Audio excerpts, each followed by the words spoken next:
Antes de mergulhar nesta história incrível, considere se inscrever no canal e ativar o sininho.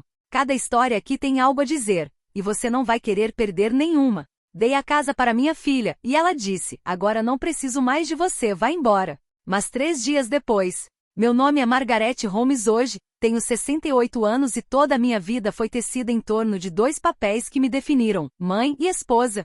Nasci e cresci em uma pequena cidade na Carolina do Norte, em uma família simples mas amorosa. Meus pais, pessoas modestas mas honestas, me ensinaram o valor do trabalho, do respeito e do sacrifício. Sempre quis honrá-los, mas foi especialmente ao me tornar mãe que descobri a profundidade da doação. Eu conheci Peter, meu marido, quando ainda éramos adolescentes. Ele era doce, engraçado e tinha aquele olhar terno que me fazia derreter. Nos casamos muito jovens, cheios de sonhos e esperança. Durante anos construímos nossa vida pacientemente. Peter trabalhava como carpinteiro, enquanto eu cuidava da casa e da nossa filha, Raquel, nascido 3 anos depois do nosso casamento. Então, 30 anos atrás, a vida mudou abruptamente. Peter adoeceu rápida e repentinamente, tomado por uma doença que até os médicos tinham dificuldade para entender. Em poucos meses ele se foi, deixando-me sozinha com Raquel, de 6 anos. Foi o golpe mais duro que já sofri, mas eu precisava me segurar por ela. Tive que aprender a ser mãe e pai, protetor e apoiador, consolador e disciplinador. A casa onde nós 3 morávamos, minha família antes da tragédia, era um antigo prédio vitoriano que meus avós haviam comprado no início do século passado. Cada tábua de madeira, cada tijolo, cada janela contava uma história. A casa havia sobrevivido a guerras, tempestades, alegrias e tristezas, e ainda hoje abrigava o sopro de nossos ancestrais. Para mim, esta casa era mais do que apenas um refúgio contra os elementos. Era um santuário repleto de memórias preciosas. Lembrei-me do riso das crianças ecoando pela sala grande, das noites de inverno passadas junto à lareira, do cheiro dos biscoitos recém-assados que minha mãe fazia na cozinha. Era a testemunha silenciosa dos meus primeiros passos, do meu casamento, do primeiro sorriso de Raquel, de cada momento em que fui forte e vulnerável. Raquel, minha única filha, cresceu sob este teto, com a mesma força silenciosa que eu tentei incutir nela. Desde muito jovem ela era curiosa, apaixonada por livros, por justiça, pelo mundo. Lembro-me das noites em que ela me pedia para ler suas histórias sobre heróis, advogados e mulheres corajosas. Ela queria mudar o mundo, eu sentia isso. E eu sempre a encorajei, mesmo quando isso significava que ela estaria longe de mim. Ela se tornou uma advogada brilhante, uma mulher ambiciosa e independente. Acompanhei sua jornada com orgulho e às vezes com um toque de preocupação. A vida nunca lhe deu nada, mas ela tinha essa ânsia gentil de vencer, de provar que era capaz de realizar qualquer coisa. Fiz tudo o que pude para garantir que não lhe faltasse nada, noites sem dormir preparando suas refeições, economias feitas à custa de pequenos sacrifícios. Incentivo constante. Então um dia, Raquel voltou. Com seu marido, Ethan, um homem calmo e gentil, e sua filhinha, Lírio, uma criança cheia de vida e riso cristalino. Ela queria voltar a morar na casa da família, pelo menos por um tempo. Acolhi essa ideia com imensa felicidade, encantado por encontrar o tumulto alegre de uma casa cheia de crianças. Dei meu quarto para Lily, preparei um pequeno espaço para ela e concordei em me mudar para o sótão, que era empoeirado e escuro, mas que se tornou meu refúgio. Numa noite de verão, quando o forte calor do dia começou a se dissipar e o céu assumiu tons rosa e alaranjados, Raquel veio me encontrar no cantinho que eu havia criado sob o telhado. Este sótão, com suas vigas expostas e luz fraca, havia se tornado meu refúgio, meu santuário naquela casa grande onde tudo havia mudado.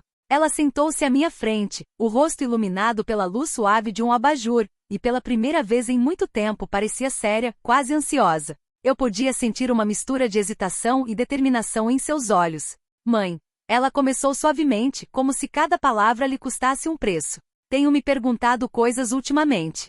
Sobre a casa, sobre nós, sobre o futuro. Eu a ouvi em silêncio, meu coração batendo um pouco mais rápido, porque senti que o que ela ia dizer não era trivial. Sabe, seria mais simples se a casa estivesse no meu nome, explicou ela, com os olhos buscando os meus para avaliar minha reação.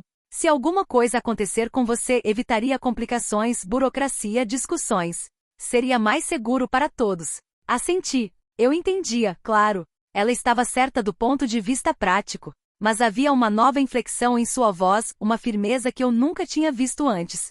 Era um tom duro, quase impaciente, que me fez estremecer. Fiquei olhando para ela por um longo tempo e ainda senti uma pontada no coração.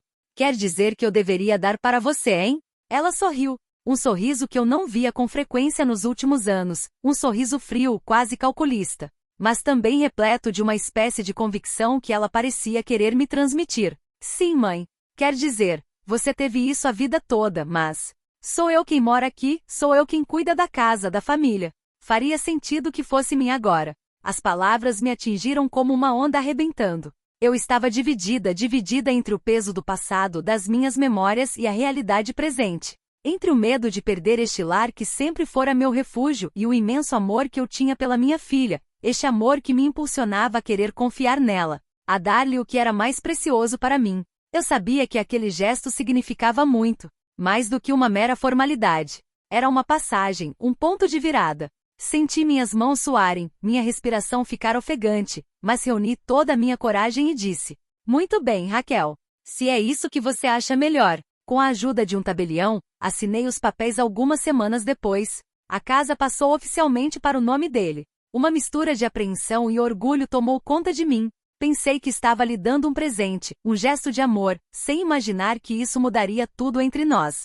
No dia seguinte, tudo mudou. Ainda me lembro daquela manhã com uma clareza dolorosa, como se o tempo tivesse congelado naqueles momentos precisos. Foi lindo. O sol atravessava as venezianas do sótão, desenhando linhas douradas no piso de madeira desgastado. Eu tinha descido cedo, como de costume, para fazer café. A casa ainda dormia, em paz. Liguei a chaleira, peguei minha caneca favorita, a que Raquel me dera de Dia das Mães 10 anos antes, e sentei-me à mesa da cozinha, ouvindo os pássaros cantarem pela janela entreaberta. Eu estava tomando meu café preto lentamente, apreciando o silêncio, quando ouvi seus passos descendo as escadas do primeiro andar. Era Raquel.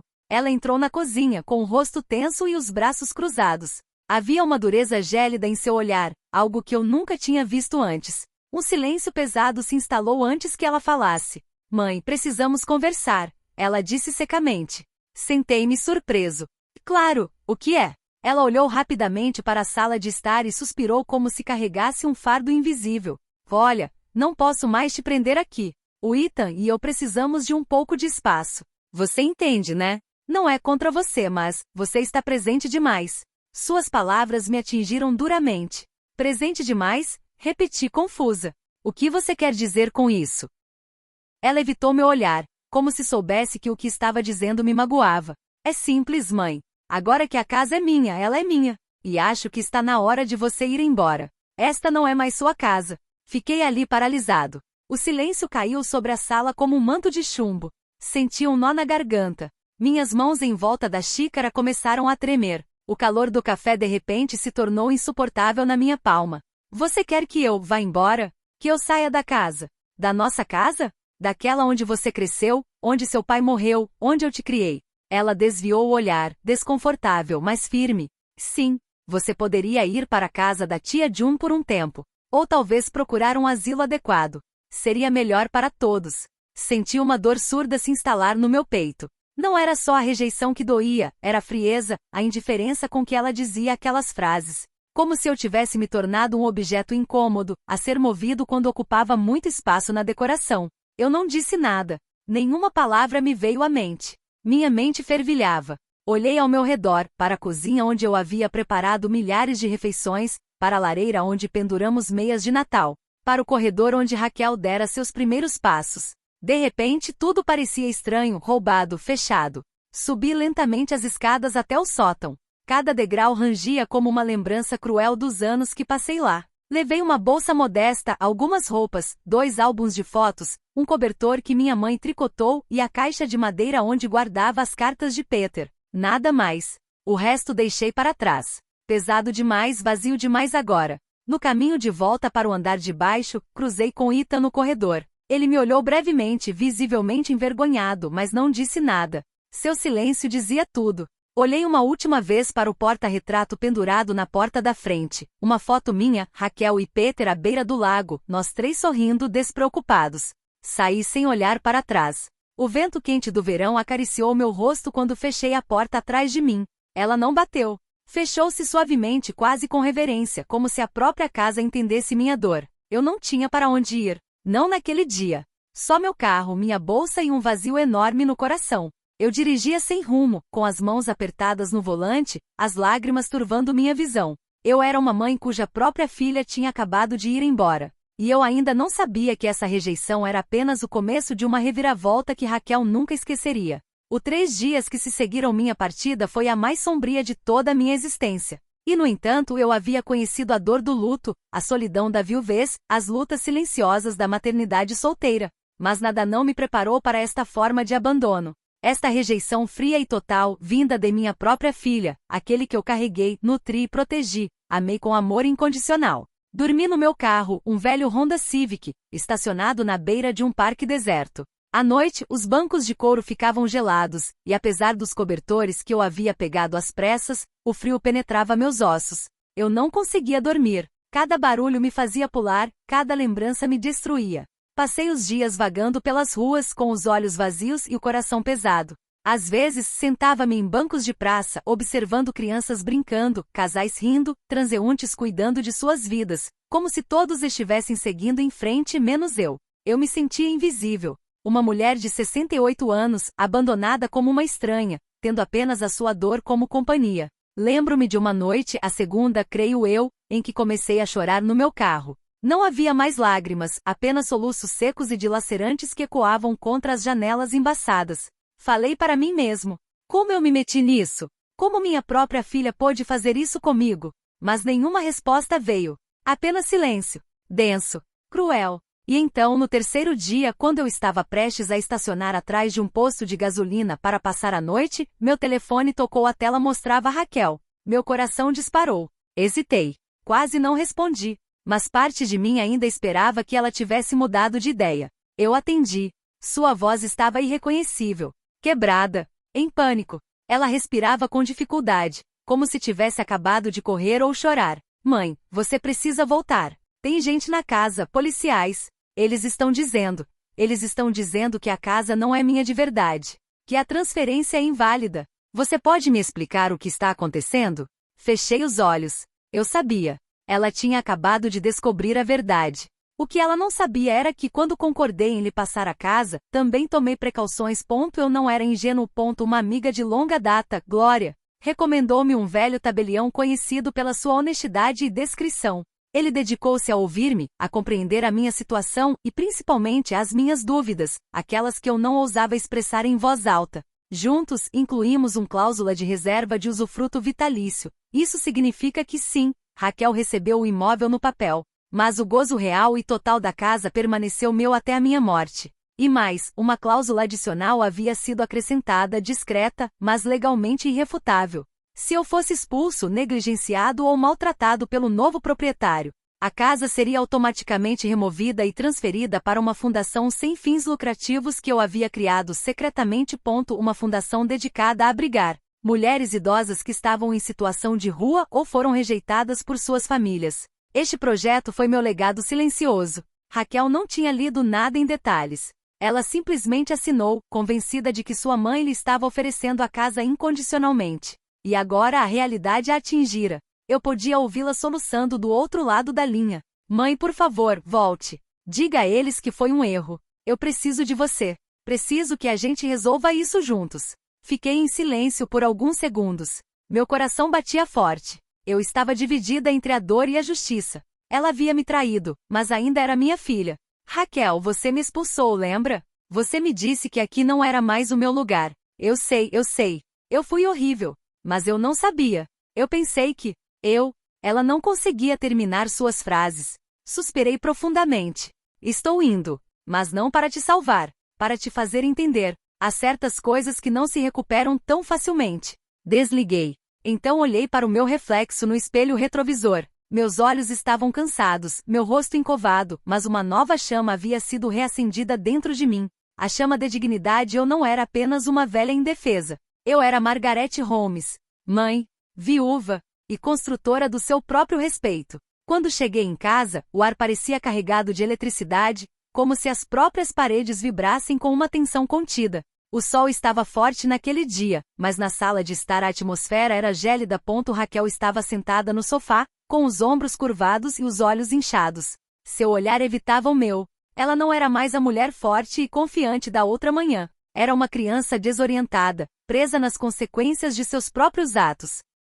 Ethan ele estava parado perto da janela saliente, de braços cruzados. Parecia mais retraído, mais irritado. Não comigo não, com a situação. Talvez com Raquel também. Ele não entendia como tudo podia ter dado tão errado tão rápido. Não me cumprimentou exatamente, mas curvou a cabeça levemente por respeito ou talvez por culpa. Entrei sem pressa, ereta e digna. Vestia uma blusa branca impecável, passada no dia anterior na lavanderia de um abrigo para mulheres, onde havia passado algumas horas. Estava cansada, mas caminhei com calma. Não queria voltar como vítima, mas como uma mulher que retomou o controle de sua história. Sentei-me diante deles, calmamente e falei gentilmente, mas com firmeza. Esta casa, Raquel, não é apenas um prédio. Não é um imóvel, nem algo para ser passado de mão em mão como uma joia sem valor. Em meu passado, minha história, minhas raízes, foi aqui que conheci o amor, onde enterrei seu pai, onde vi você nascer, dar seus primeiros passos, cair, se levantar, crescer. Você entende o que isso representa? Não é um título que se coloca num pedaço de papel. Raquel levantou a cabeça lentamente. Suas bochechas estavam molhadas de lágrimas silenciosas. Você me pediu esta casa achando que eu estava te dando tudo, e achou que isso lhe dava o direito de me rejeitar, de me apagar. Mas você se esqueceu de uma coisa, Raquel. Uma casa não vale nada sem amor. Você pode repintá-lo, trocar os móveis, reformar as escadas. Mas se ele não tiver alma, ele vira um túmulo. Ela desatou a chorar. Um soluço profundo, sufocado, quase animalesco. Enrolou-se no sofá, atormentada pela vergonha, pelo arrependimento e pela tristeza. Ethan desviou o olhar, desconfortável, e saiu sem dizer uma palavra, deixando-nos sozinhos. Eu fui egoísta, disse ela finalmente. Eu pensei que estava assumindo o controle da minha vida. Mas eu esqueci que você é meu alicerce, minha rocha. Eu esqueci tudo que você fez por mim. Olhei para ela por um longo tempo, com o coração partido, mas lúcido. Entreguei-lhe um lenço, sem tocá-la. Não posso voltar a morar aqui, Raquel. O que você destruiu não é apenas um teto compartilhado. É um vínculo de confiança. E isso leva tempo para reconstruir. Ela sentiu, incapaz de falar mais. Algumas semanas depois, após finalizar os procedimentos, tomei a decisão mais difícil, mas a mais justa. Ativei a cláusula de rescisão e a casa foi oficialmente transferida para a associação que eu havia fundado, Os Corações Esquecidos. Uma estrutura projetada para abrigar mulheres idosas abandonadas, rejeitadas, humilhadas por suas famílias, como eu. A casa deveria se tornar um centro de acolhimento acolhedor e animado, vibrante de histórias e amor verdadeiro. Deixei em ódio, mas com paz interior. Mudei-me para um pequeno apartamento no segundo andar de um prédio com paredes claras, com uma janela com vista para um jardim comunitário. A sala de estar é pequena, mas banhada de luz. Há uma estante, uma poltrona confortável e um quadro de Peter na parede. Recriei um novo lar, na minha opinião. Hoje me reconstruí. Dou palestras em centros comunitários. Escrevo colunas para um pequeno jornal local sobre envelhecimento, resiliência e dignidade feminina. Também lidero uma roda de conversa para mães feridas, onde às vezes choramos, mas, acima de tudo, onde nós curamos. E Raquel, ela mudou, lentamente mas sinceramente. Ela me liga com frequência. Às vezes ela vem comigo, Lírio, que corre para minha sala e me chama de vovó, com uma risada cheia de luz. Raquel não fala mais sobre casa. Ela fala sobre memórias. Sobre perdão. Ela está aprendendo a me amar de forma diferente. E eu disse a ele perdoado. Porque o amor de uma mãe nunca desaparece, ele se transforma. Ele se torna mais sábio, mais forte e mais livre. Mas também sei que algumas feridas, mesmo as perdoadas, deixam marcas. E eu vivo com elas. Não como uma cicatriz vergonhosa, mas como prova de que sobrevivi, e que agora eu vivo para mim mesmo.